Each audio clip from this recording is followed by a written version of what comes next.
Okay, everybody, welcome back. Feels good. I have another complaint video here. This past weekend, found out third and fourth graders have a football team, and I found out they have a playoff. And with the playoff, I found out that only starters play during the playoffs. So the second and third team, they're not playing. They're not playing because we want to win the playoffs. These are 9 and 10-year-olds just starting out in youth football. This is American football. I have a problem with that. I think it's stupid to have playoffs. Number one, 9 and 10 football, American football.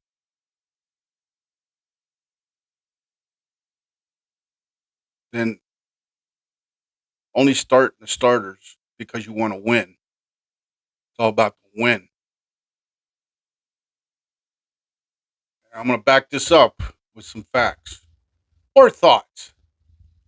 Okay, I'm going to tell you something right now. In my opinion, if you're not getting playing time, chances are at a young age. If you're not getting playing time at a young age, positive experience at a young age in a certain sport, any sport actually, kid's probably not going to play it when he's older. So I watched first team defense come on out. One guy changes. One guy comes in, the other guy goes out. That was the whole substitution, that whole game. One player for another player from defense to offense. The other 10 boys sat there. Not sat there, but stood on the sideline. But after the game, it was a close game. Close game.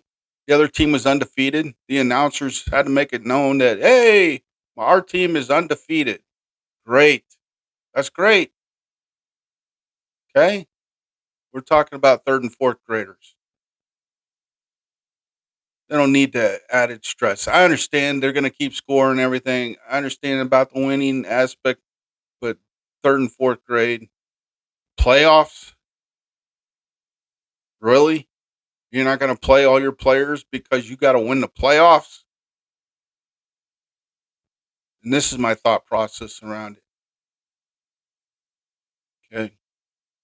Well, it's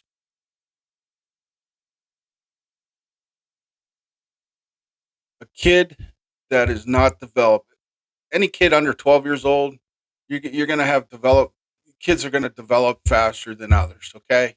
My thought process in a nutshell is this: this kid is not developed this year.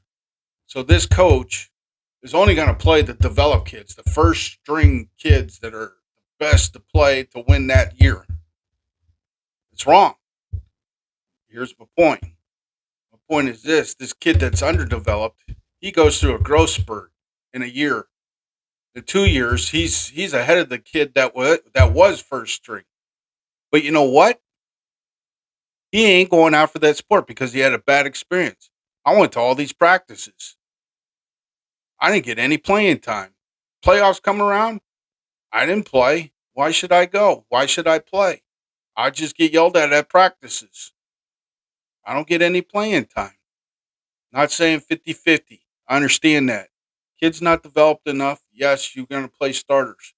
Quick, easy, easy, easy rotation for these second stringers, third stringers to get in the game. Third and fourth grade. I think our team had 10, 10 or 11 extra players. So we had 22 players on the team. You have first string. So you're on offense, first down. You take and you, the second stringers. You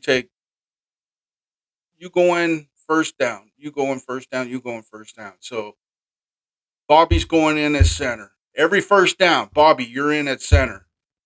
Every first down, Jimmy, you're in at tight end. Every first down, Mike, you're in at halfback. Okay? Second down comes around. Joey, you're going in at left guard. Every play. Every second down play. That way you're getting these kids that are second string in amongst with the first string, but you're not sacrificing the whole entire first string, but you're substituting these kids in feeling like they're part of the team and they're going to get better. You practice all day long, but until you put that practice that you learned into a real game experience, you don't know if that kid's developing or anything. You just anybody can practice, but let's put it to the test. Put them in the game. You're not going to do that. What that just doesn't make sense to me. Just because that year that kid was underdeveloped, he was a little bit slower. He didn't have that explosiveness. He didn't have the confidence yet. So guess what? Little Joey quit playing football. And I was reading up this positive coaching in youth sports. Okay, and there's this guy Brian Sanders. He started up this program. Sanders is now a president and CEO of 19 Sports, a fast-growing sports franchise that gives all kids equal playing time. To me, I'm not a big fan of. It has to be totally equal. I'm not saying that, but it helps build their confidence and self-esteem. Totally agree. Getting them playing time at that age, confidence and self-esteem. Absolutely. It's not like you're going to Marine boot camp. You're tearing the person down to build them back up. Kids aren't like that. You got to nurture them a little bit. So don't give me oh, these kids need to be toughened up. I understand that kids need to be toughened. I'm not talking about giving every kid a trophy either. But I'm talking about building confidence. You don't just, oh, you're not good enough, so work harder on the off season. Maybe you'll play next year. No, that's the coach's job. Yes, parents should help their kids out, but during the season, coaches should be coaching to teach, not to coach to win at that age. So anyhow, often when kids get little playing time, they feel unsupported by their coaches. They begin to feel like they're bad players, or they develop fear of failure. Absolutely. Your first team, you feel like, oh man, if I don't get this block or if I don't run this ball and get a first down, I'm going to get pulled. Next thing you know, he's very timid out there. You just lost his confidence because you're ass asshole. It says this is mind blowing if this is true. In fact, up to 75% of kids drop out of sports by the time they are 13, mostly because they're not having fun anymore. Well, where are they not having fun? Sitting on the sideline, not playing. That'd be a big reason. Sports kids are afraid that if they make a mistake, they'll get even less playing time. Absolutely, this creates a negative cycle. They're so afraid of making mistakes that they take no risks. They play tentatively, and they're not very when they're tentative and afraid and have no confidence, they're not very effective. And it's just a vicious cycle. I agree with that, 100%. But just parents, you got to interview these coaches.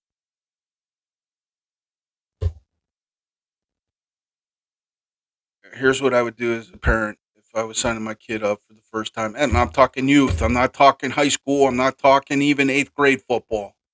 Okay, I'm talking youth, small kids, third grade, fourth grade, fifth grade, sixth grade, 12 and under. Okay, here's what I would do. So you're not wasting my time, and I'm not wasting your time. I'm going to ask you two questions. Okay, are you a teaching coach or are you a winning coach? Because if you're a winning coach, I don't want nothing to do with you. Because winning this year and you lose 75% of your players that did develop into good athletes, but they're not playing because you wanted to win that year. I don't want nothing to do with that type of coach. Nothing. I want a teaching coach. You teach all these kids. You bring these underdeveloped or slowly developed kids, get them a little bit better, have a stronger team unity. You're going to bring in wins, or the games are going to be a heck of a close game. But if you're just all about winning that year, and you just 75% of the kids that didn't play aren't going to play because they had a bad experience. I don't want nothing to do with that. So yeah, that was my rant. I'd like to know what your thoughts are. I've been reading up on sports psychology with youth, and I get mixed. Some say it's tough love, it's life experience. They got to face rejection. You know what, man? I'm 51 years old now. They have all their freaking life to be rejected and everything. Third and fourth grade, they shouldn't have to worry about, oh, if I don't make this first down, I'm going to get sat on the bench, or I'm not playing because I'm not good enough. Or, no, you got all your life to worry about that. But that's just my thought. Bad experience this week. Next week is another playoff game. Supposedly, we'll see what happens. It's just it's sickening. Parents, you need to step up. You need to call the coaches out. And I'm not saying yell and scream in front of your kids. Your kids doesn't even know that you went to the coach. Say, hey, why is my kid not getting playing time? I'm not saying equal playing time, but the coach needs to be called out. If you don't say nothing, then nothing ever gets done. And whoever runs the league should absolutely be talking. Hey, what the heck is going on here? Third and fourth grade, you're having playoffs. During playoffs, this team's not playing any. All they're doing is playing the starters. Only the good kids that year, but the potential good kids that are pass up these kids this year, 2 years from now, they're not going to play. Makes no sense. Makes no sense to me. All because you want to win now. Oh, winning's everything. Gotta win. Gotta win. I call bullshit on that. You're just screwing kids. That's what you're doing. Okay, I'm out.